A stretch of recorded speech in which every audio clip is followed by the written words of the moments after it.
বিসমিল্লাহির রহমানির রহিম। সমস্ত প্রশংসা সেই মহান আল্লাহ পাকের এবং লক্ষ কোটি দরুদ ও সালাম বিশ্ব নবীর উপর। বিশ্বের সকল মানব জাতিকে আমার আন্তরিক সালাম। আসসালামু আলাইকুম রহমতুল্লাহি ওয়া বারাকাতুহু। আল্লাহ কেন পৃথিবীতে এসে ধর্ম দেয় না? কেন ধর্ম দেওয়ার জন্য এত বার্তাবাহকের প্রয়োজন পড়ে? প্রিয় বিশ্ববাসী, আল্লাহ বলতে যে জিনিস, স্রষ্টা বলতে যে জিনিস, পৃথিবীর এই মানব জাতি কেহই জানে না। মানুষ যখন এই মানব জন্মে আসে তখন সে মরার ভিতর দিয়ে আযাবের জীবন পাড়ি দিয়ে এই মানব জীবনে আসে। এর ছোট্ট একটা উদাহরণ দিয়ে বলি, আমরা পৃথিবীতে যে প্রকৃতি দেখি, যে সৃষ্টি দেখি, এই সৃষ্টিগুলোর থেকেই এই মানব জন্মের উৎপত্তি। আর এই সৃষ্টিগুলোর জীবন থাকতেও এই সৃষ্টিরা আযাব বা দোজখ ভোগ করে।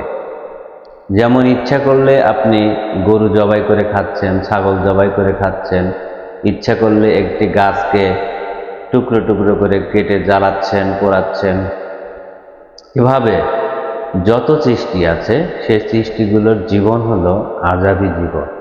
আর সেই জীবনগুলো পাড়ি দিয়েই আমাদের এই মানব জীবনে আসতে হয়। আর এই মানব জীবনে সকল সৃষ্টি উঠে এসে একত্রিত একটি রূপ ধারণ করে, যে রূপের নাম হয় মানুষ বা মানব। আর এই মানবকে আল কোরআনিক ভাষায় বলা হয়েছে বনি আদম বা জঙ্গলি মানুষ। এদের কোনো পরিচয় নেই, এদের কোনো নিজস্ব জীবন বা নিজস্ব কোনো জ্ঞান নেই। সব কিছু এরা পরের থেকে নিয়েই এই মানব জীবন অতিবাহিত করে চলে যায়। যখন এই মানুষ নিজস্ব কোনো জ্ঞান অর্জন করে তখন নিশ্চয়ই সেই জ্ঞান নির্দিষ্ট একটি জীবন থেকেই উৎপত্তি হয়। সেটা যে কোনো জীবন হতে পারে। প্রত্যেকটা জীবনেরই জ্ঞান আছে। ছোট্ট একটি মশারও জ্ঞান আছে। দেখেন, আমরা একটা মশাকে মারতে যখন যাই তখন ও কীভাবে বোঝে, ও কিন্তু পালায়া যায়। তাই সেখান থেকে আমরা জ্ঞান লাভ করতে পারি যে প্রত্যেকটা সৃষ্টিরই জ্ঞান রয়েছে। এই যে আল্লাহ যে জিনিসটা, এই আল্লাহ যে জিনিসটা, এই জিনিসটা প্রকাশ নয়। প্রত্যেকটা সৃষ্টির যে জীবন আছে, সে মানুষের জীবন হোক, পশু পাখির জীবন হোক, সেই জীবনের আবার অস্তিত্ব বা ভাণ্ড আছে। সেই জীবনটা হলো তার স্রষ্টা বা আল্লাহ, যেটা ভিতরে থাকে, গোপন থাকে, যাকে ধরা যায় না, যাকে ছোঁয়া যায় না, তাকে দেখানো যায় না। কিন্তু সেই জীবনটার যে শরীর, অস্তিত্ব, ভাণ্ড, তাকে দেখানো যায়, তাকে ধরা যায়, ছোঁয়া যায়। ঠিক এই মানুষেরও একটি জীবন আছে, যে জীবনকে ধরা যায় না, ছোঁয়া যায় না, কিন্তু সেই জীবনের যে অস্তিত্ব, যে পোশাক, যে ভাণ্ড, তাকে ধরা যায়, ছোঁয়া যায়। এই যে আমরা প্রকাশ্যে যে আছি, আমাদের ভিতরে একটি আল্লাহ বা জীবনী শক্তি আছে, যা আমরা দেখাতে পারছি না, কিন্তু আমরা আমাদেরকে দেখাতে পারতেছি। কিন্তু আমরা যখন সশরীরে আছি, তাই আমরা কখনোই বলতে পারি না আমরা সেই স্রষ্টা বা সেই ঈশ্বর। কিন্তু আমরা সেই ঈশ্বর বা স্রষ্টারই অংশ।